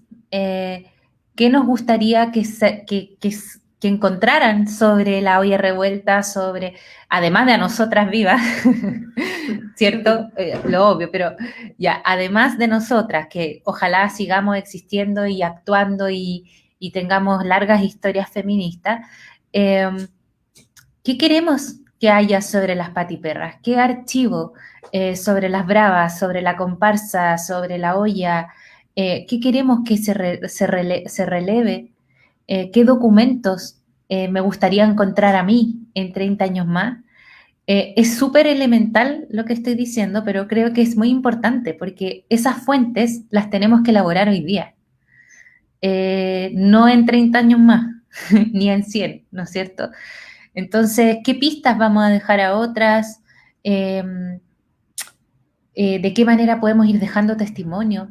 Pensemos que uno de los nudos más graves que tenemos en relación a las mujeres torturadas, desaparecidas, de las dictaduras, por ejemplo, es justamente que muchas veces no tenemos fuente, no tenemos testimonio. ¿No es cierto? Marta recién decía sobre las cifras. Esas cifras, claro, pero ¿cuántas más? ¿Cuántas no han declarado? ¿Cuántas por decisión política decidieron no declarar a una comisión Valech, a una comisión Rettig? Entonces, la importancia del testimonio, no para el mundo, así como para el Estado, sino que entre nosotras y para que circule dentro de las feministas. Y por otro lado, la segunda pregunta que hacía Luisa, que tenía que ver con la memoria, no, ¿cómo era? ¿Cómo activamos la memoria? ¿Cómo activamos la memoria? Ya, bueno, yo creo que va ligado a la anterior, o sea, rememorando, cuestionándonos los calendarios, cuáles son los momentos para rememorar. Y por otro lado, yo creo que hay un concepto muy bonito que no quiero equivocarme, pero sé que lo sostiene, entre otras personas, autoras, la Claudia Feld, argentina, y la Elizabeth Yelin, que tiene que ver con la Sandra Raggio también, que tiene que ver con los vehículos de la memoria. Y yo creo que esa es una pista donde podemos transitar. ¿Cómo activar nuestra memoria? Bueno, preguntándonos qué elementos, qué objetos, ¿cómo se dice?, qué estímulos activan esa vehiculización de nuestra memoria como mujeres y buscarlo, porque no los vamos a tener a lo mejor tan a la mano, pero sí podemos, en la socialización con otras, la sociabilidad entre mujeres, el recuperar esa lógica de los grupos de autoconciencia de las mujeres de los 70, de los 80, nos puede hacer reconectar con esos vehículos de la memoria que necesitamos para poder activarla y poder hablar sobre eso. Yo creo que puede ir por ahí. Obviamente, creo que en esto hay que construir mucho, darnos pistas entre nosotras. No lo digo como una receta, ojo ahí, sino que en un sentido de qué cosas nos pueden servir como pistas. Excelente. Creo que ahí anoté una frase que me llamó bastante la atención, que es la necesidad de los contextos de escucha. Como que lo traje a colación a propósito de lo que decías de activar la memoria, ¿no? Que lo veo en particular cuando uno tiene como diferentes militancias o experiencias de militancia, sobre todo con hombres, ponte tú mixta, etcétera. Nunca me había pasado a mí que en solamente los espacios feministas, ahora lo vengo a comprender, realmente se genera esa escucha real, esa escucha activa que le llaman, que cuando que nos enfrentamos a mujeres en los territorios, en las poblaciones, nosotras nos tomamos el tecito con la señora, el matecito, y hacemos la churrasca y el pancito, o cocinamos juntas y hacemos cositas, y entre ese proceso, para saber, porque ella nos haya solicitado cualquier apaño, digamos, cualquier situación que haya tenido, hay toda una historia de quizás 30 años detrás que la llevaron hasta ese momento. Y hasta ese momento en donde nosotras entramos en su vida, y claro, no es solo una línea de historia, sino un montón de obstáculos, desafíos, frustraciones, un montón de cosas que las feministas sí escuchamos, sí nos damos el tiempo de escuchar, de hacer esta causa-consecuencia, de decir, esta mujer tiene esta historia o ha repetido esta historia de su linaje, de su madre, de su abuela, a propósito de estas características sociales, políticas, en las que se encuentra. Y creo que también es súper importante como ver eso a través del feminismo, y de que es muy genuina la relación que tratamos de mantener con las mujeres, muy concreta además. Que no la tienen otros grupos, y que por supuesto la institucionalidad jamás podría llegar ahí donde llegamos nosotras. Eso, les voy a leer más comentarios y otras preguntas que hay por aquí para la Marta ya. La asamblea dice, son muchas las olvidadas, los relatos no alcanzan. Gaby dice, qué inspirador. ¿Qué más? Qué potente conversatorio, dicen las chiquillas de las patiperras. Rosa Trigo dice, la invitación a la memoria nos llama a pensar cómo logramos permear el llamado a ser constituyente, que este llamado sea paritario, que dentro de la Constitución se refleje el llamado al nunca más, que sea real, que los culpables civiles paguen y dejen cargos políticos que hoy nos mantienen reprimidas. Si quieren comentar algo de lo que voy diciendo, se meten nomás, chiquillas, por si acaso.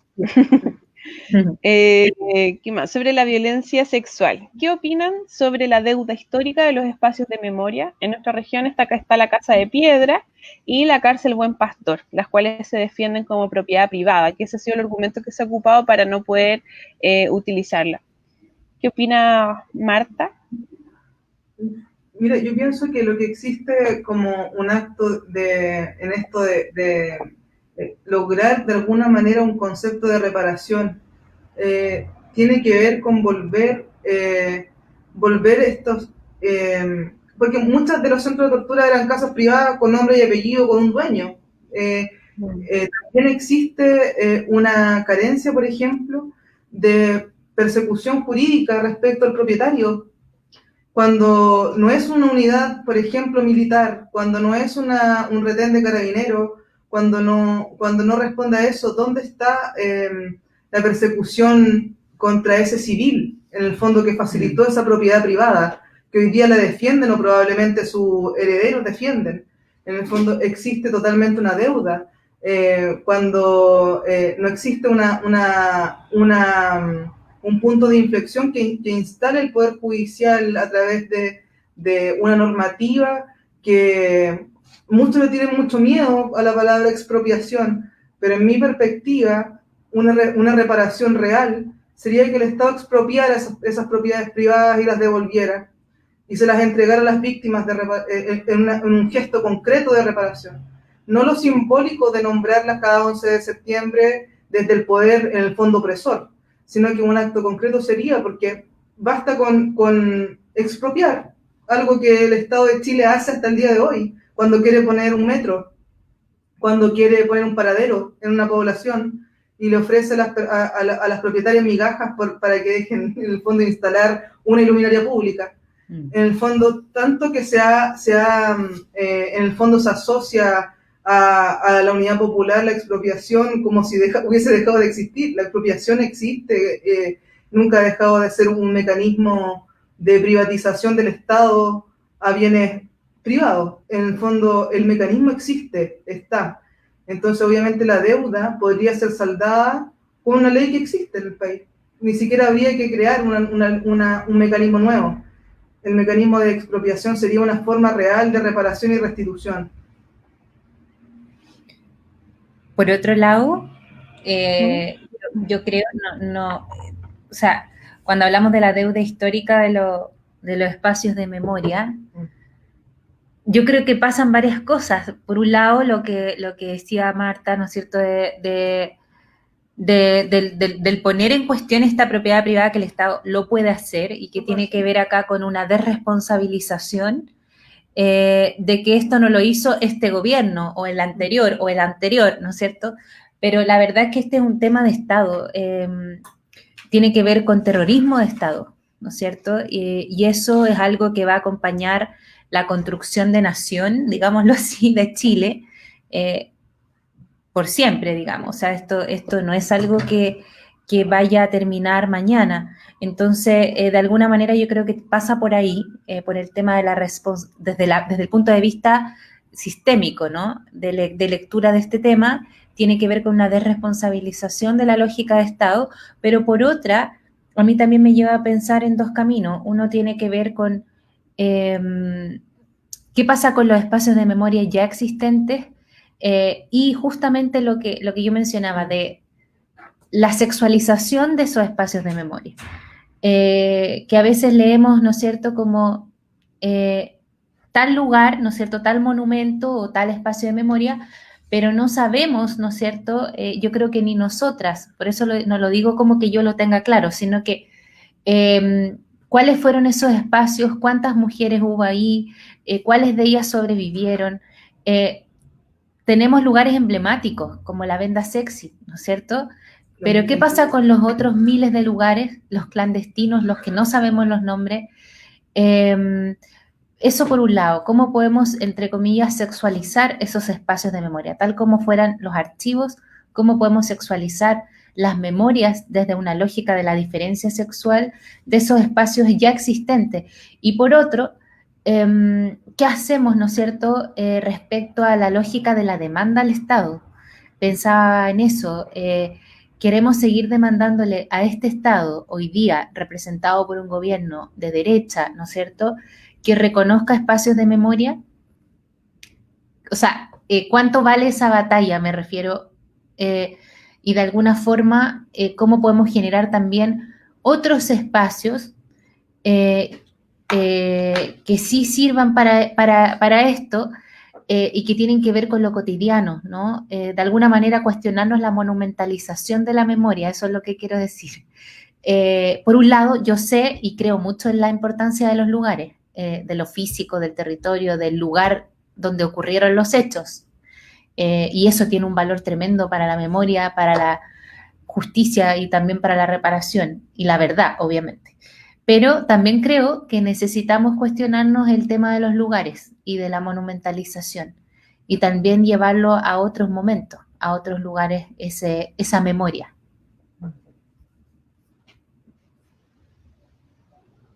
Súper. Rosa nos dice, en Arica las mujeres de luto le hicieron un libro, que es importante que quede en la historia y sea contada desde las mismas mujeres que visualizan cada 11 de septiembre. Quizás también eso podría ser una invitación a conmemorar de otras formas, ¿no? No solamente, como dices tú, como el acto mismo de pararnos con el megáfono y gritar el nombre de la compañera, que no, una cosa no quita la otra, obviamente, pero qué importante es que dejemos plasmada la historia contada por las mujeres que aún viven. Todavía hay muchas compañeras que tienen esa historia que sí la quieren contar. Y qué mejor que contada a una feminista que va a tener esa ética, digamos, que... No sé qué les parece a ustedes. ¿Conocen alguna experiencia de compañeras que hayan ayudado a un proceso parecido? Yo sé que la colectiva La Monja en Concepción ha realizado un trabajo de archivo importante en lo concreto como libro, también están con una obra de teatro, también obviamente otras formas de visibilización, también sacándolo también con este sesgo solamente de la escritura, ¿no? Como un único medio de denuncia. Claro. Entonces, es muy, muy potente el trabajo que ellas hacen constantemente. Están, muchas de ellas, la mayoría víctimas de tortura sexual, están archivando, en el fondo materializando su archivo, sus historias, sus memorias, y también hicieron esta obra de teatro con compañeras feministas de Concepción más jóvenes que están ayudándolas a, en el fondo, en lo concreto, en lo práctico de un parlamento, de un texto, también como una manera de, yo creo que eso es muy importante también, como en esto de la historia y memoria también diversificar los medios de difusión, no partiendo de la premisa de algo tan básico como lo que nosotros nos cuestionamos también en la Casa de la Margarita, como lo potente que es en el fondo presentar como una biblioteca, asumiendo que todas las mujeres que visitan el espacio saben leer, por ejemplo. ¿Por qué asumimos eso? ¿Por qué partimos desde un sesgo también o de un piso común, que realmente no es común? Entonces, de ahí la importancia también de diversificar y permitirnos también la diversidad de expresiones de comunicación política, de difusión. La Andre creo que arriba decía que el arte también claro, es político. Obviamente es una forma mucho más también asequible. También existe un sesgo también con esta constante como intento de que solamente la lectura es una forma de llegar al feminismo, por ejemplo. De que la escritura también es como el único camino o el único objetivo. Entonces también ahí yo creo que respecto al rescate de la memoria y la historia, también derrumbar ese canon también de exigencia y sobre todo de permitir una diversificación de elementos o herramientas. Las compañeras de Concepción, yo sé que ellas están haciendo distintos intentos también por contar su historia de tortura a través de esto que les cuento, de la obra de teatro, de libros, de conversatorios. Ellas también participan activamente. Entonces también yo creo que es muy importante instancias como estas, por ejemplo, también donde ellas pudiesen estar, donde se puede difundir la palabra también, o la experiencia corporal. A veces el papel obviamente es importante, pero a veces no alcanza. Y también el encuentro intergeneracional. Además de diversificar los medios, las herramientas, los recursos de la memoria, también yo creo que es importante eso, el encuentro intergeneracional, porque como yo mencionaba antes, somos testigas. A lo mejor nosotras no vivimos, pero la memoria que vehiculizamos no es solo la nuestra, es también la de otras. Y pensando también en que necesitamos seguir vehiculizando esa memoria a futuro. No puede morir con quienes hoy día son quienes la portan. Entonces, en ese sentido, yo creo que por ahí también pasa, y por romper la lógica, la escisión de teoría práctica y de los saberes que supuestamente son disciplinares. ¿No es cierto? Como la historia la hacen los y las historiadoras. El arte solamente los artistas, académicos formados en arte. Entonces yo creo que hay mucho que fisurar allí para poder justamente encontrar nuevos mecanismos, nuevas formas de crear y de poder de alguna forma difundir la memoria y la historia que queremos de alguna manera más civilizatoria, que nos sirva a las mujeres.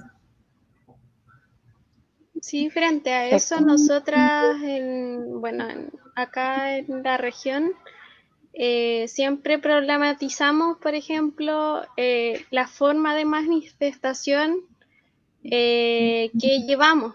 Yo le contaba a Mané y a Marta que nosotras hacemos una contramarcha, entendiendo que la marcha oficial siempre los 11 de septiembre es llevada por partidos políticos, y nosotras no adscribimos a eso.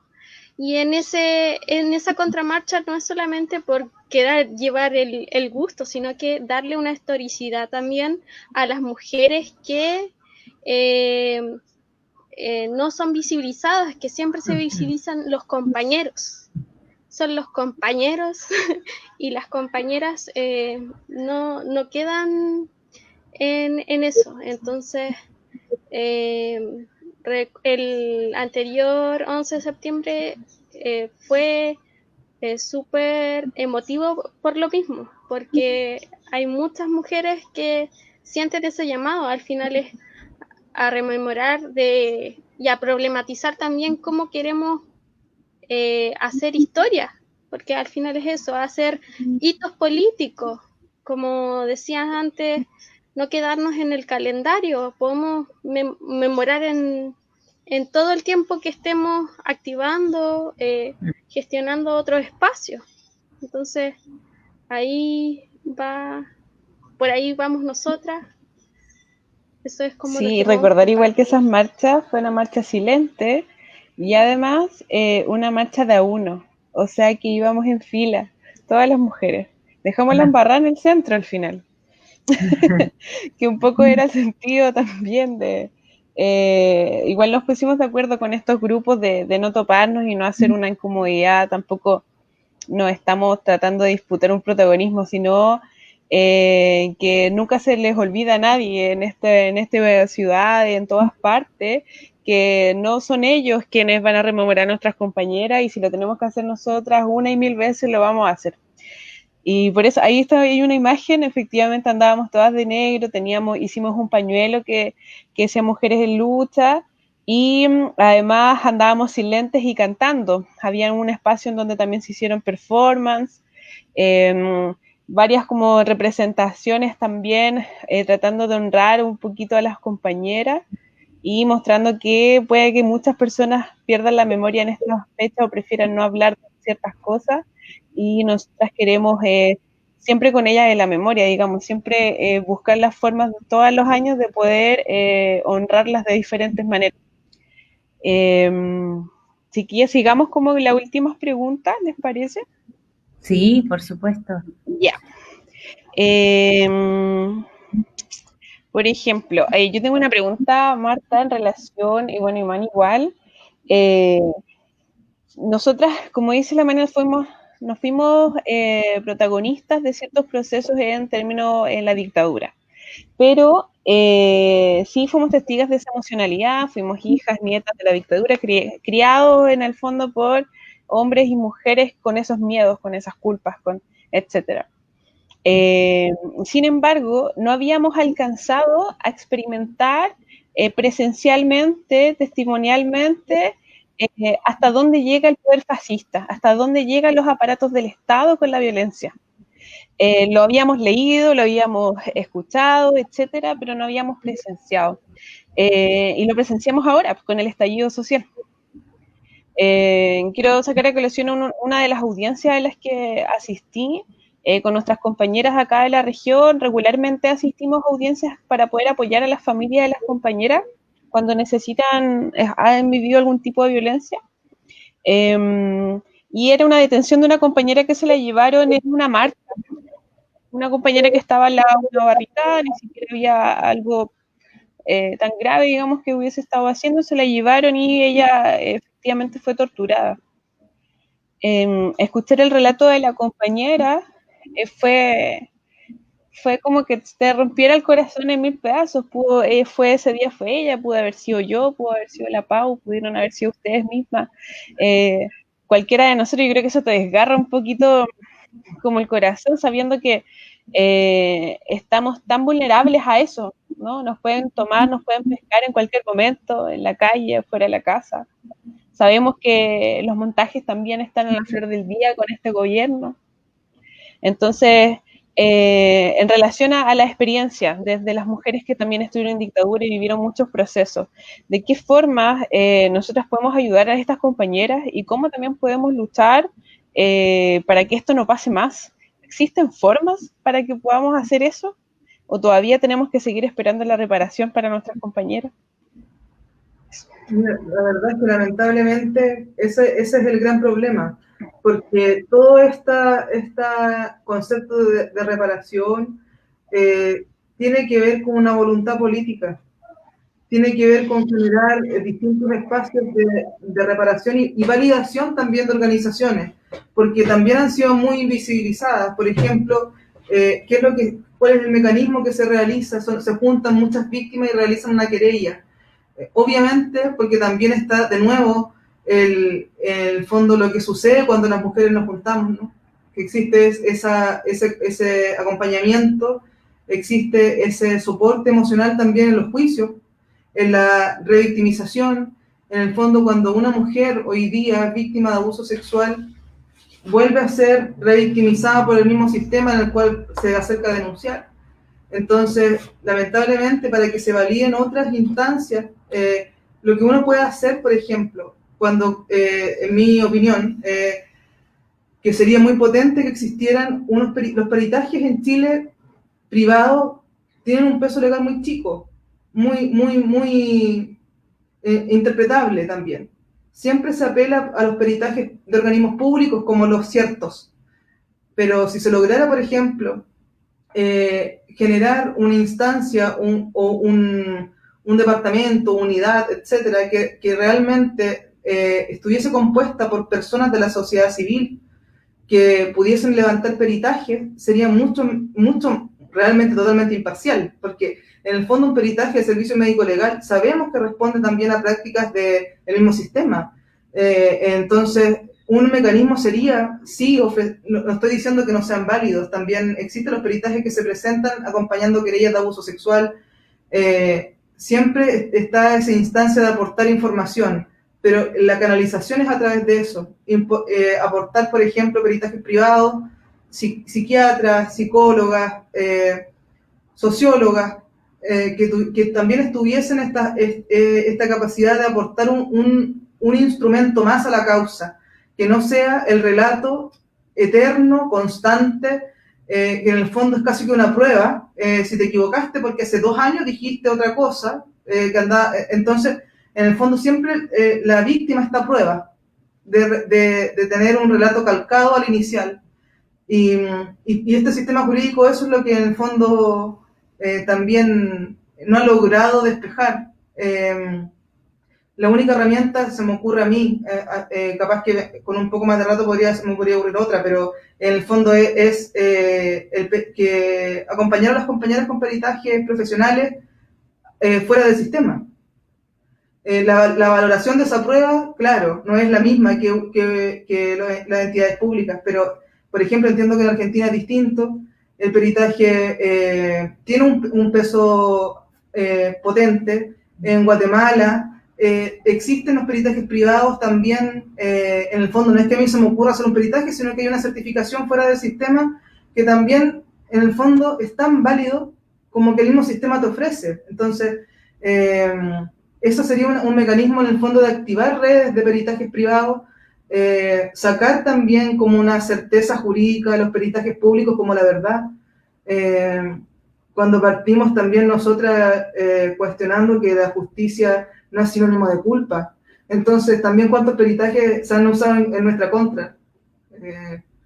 Entonces, pues, de ahí es urgente instaurar una institucionalidad afuera del sistema.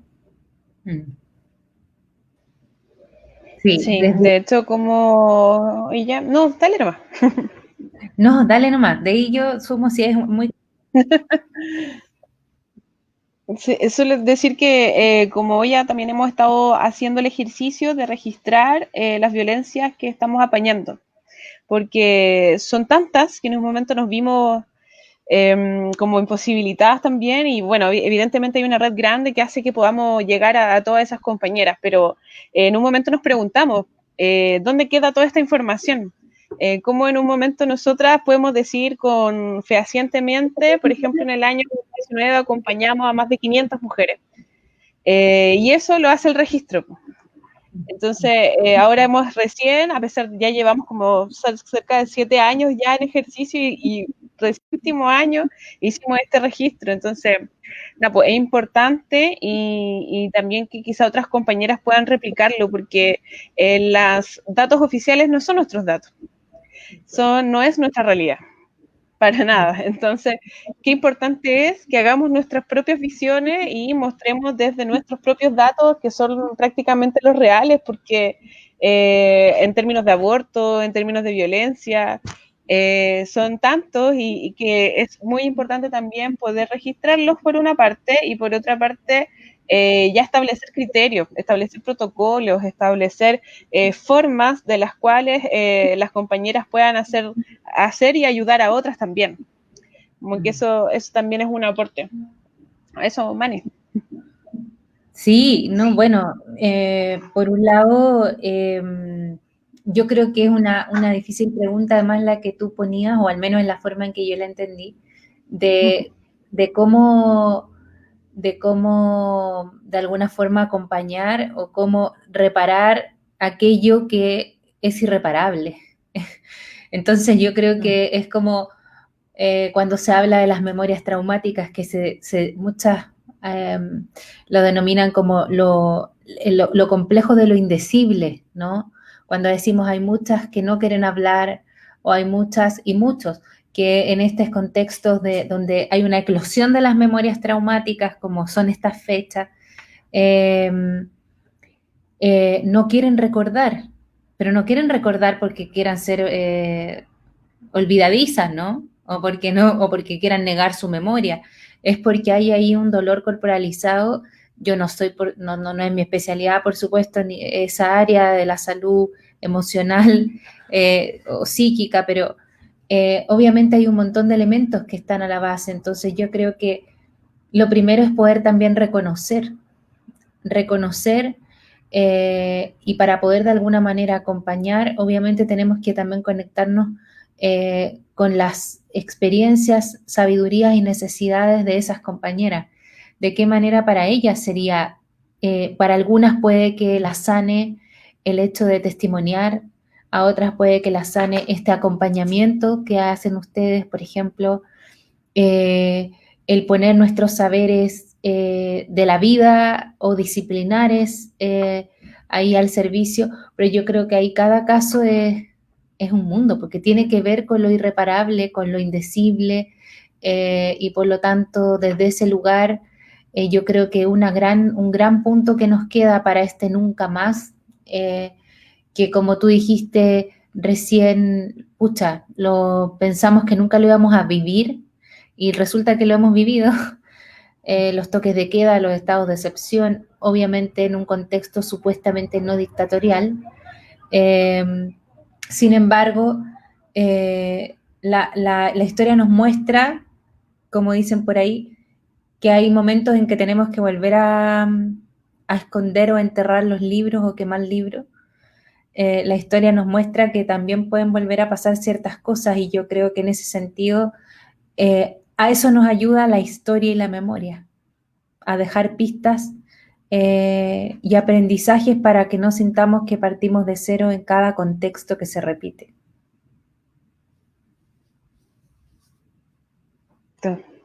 Mane, nos queda una pregunta de Luz. Dice, compañera Mane, usted menciona el cuestionarnos nuestros calendarios. Qué importante, dice ella. Y que rememoramos si es solo fechas relacionadas con nuestros traumas, heridas. ¿Qué otros ejemplos de reunión, comunión de mujeres podría compartirnos desde la perspectiva de la memoria? Ah, buenísimo.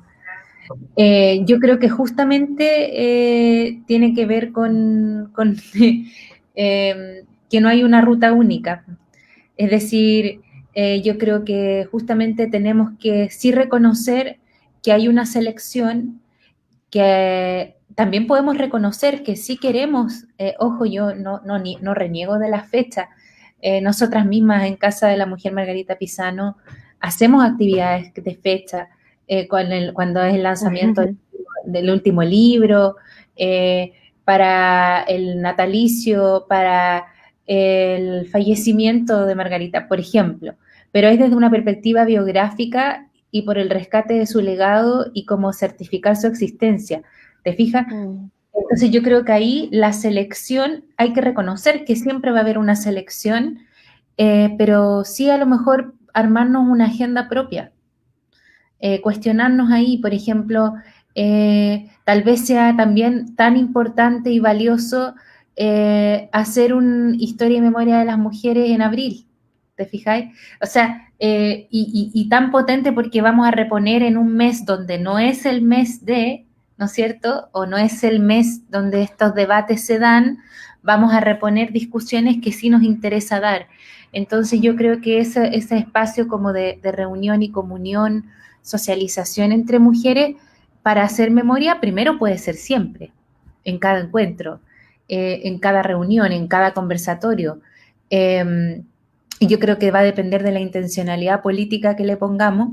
Y por otro, de armar nuestras agendas del año cuestionándonos la efeméride oficial. Y si no, y si queremos acogernos a ella, también es válido.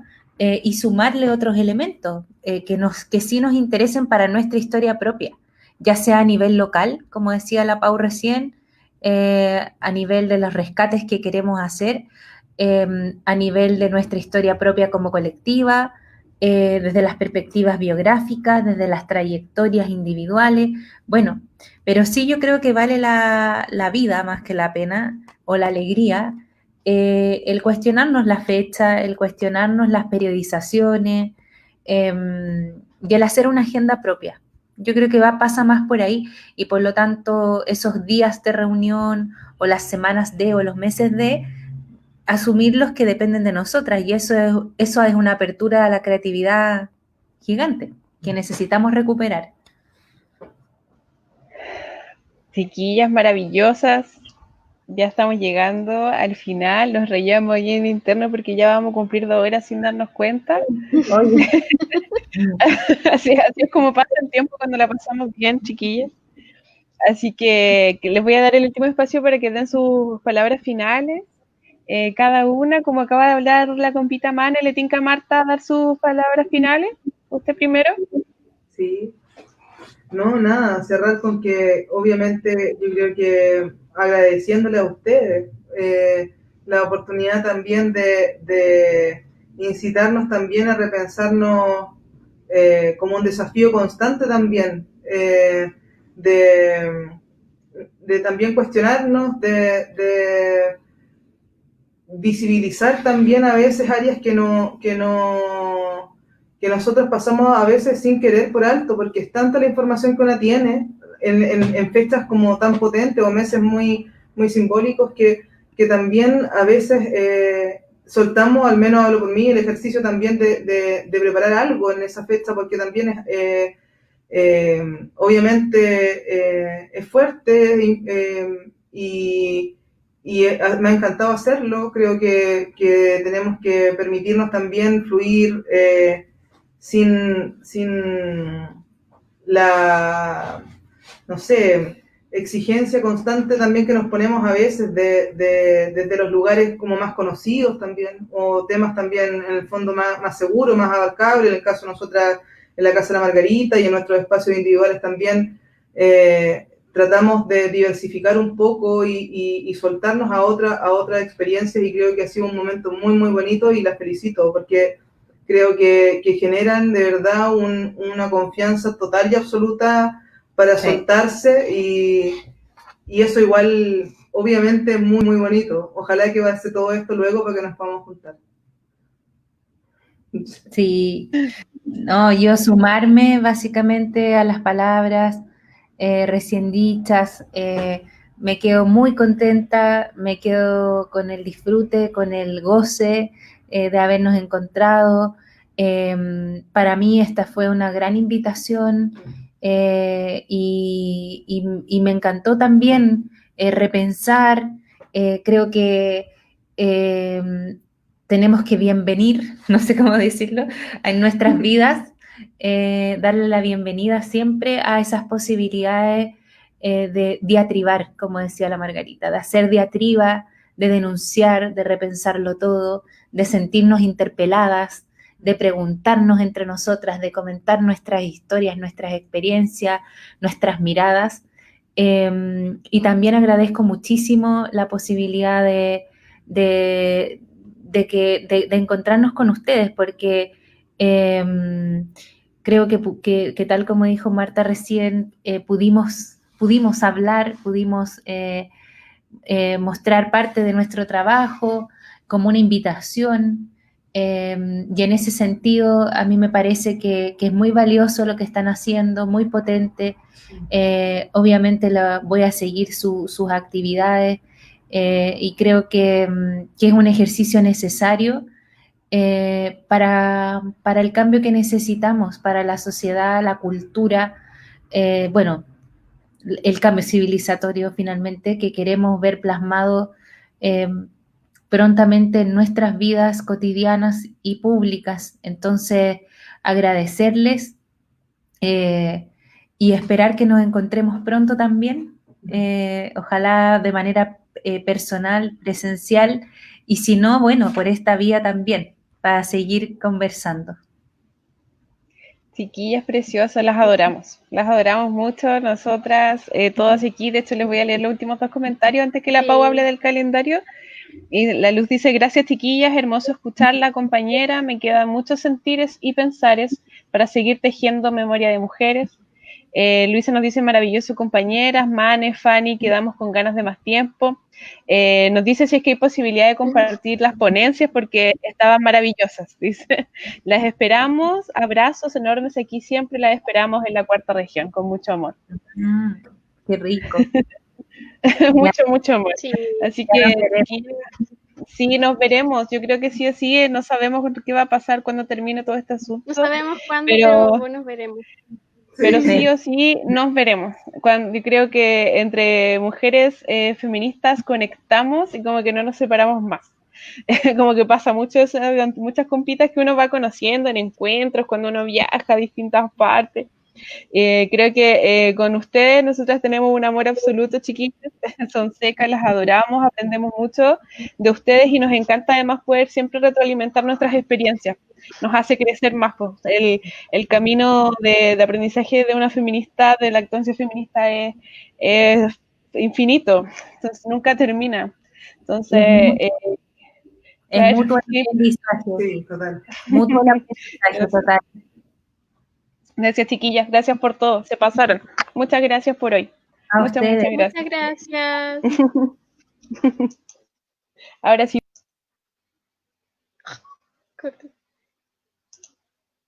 Compañeras, les dejo el calendario. Se vienen también actividades, acciones. Esto está coordinado con las Patiperras, Brava, la Asamblea Feminista de La Serena, la comparsa de Nice de Fuego y el taller de cueca Teresa Flores. Está el bordado colectivo de Jackie Samendi. Somos las Voces, que es un llamado de la olla revuelta a poner tu voz en el relato de cada compañera asesinada en dictadura.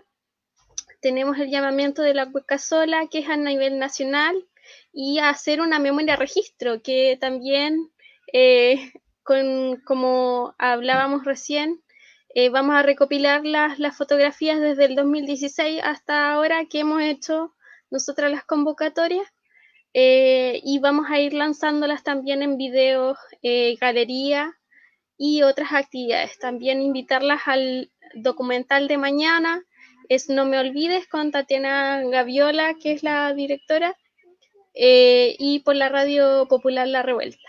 Así que, compañeras, nos vemos en una próxima jornada, si es que hacemos desde la olla revuelta, con ellas y la memoria.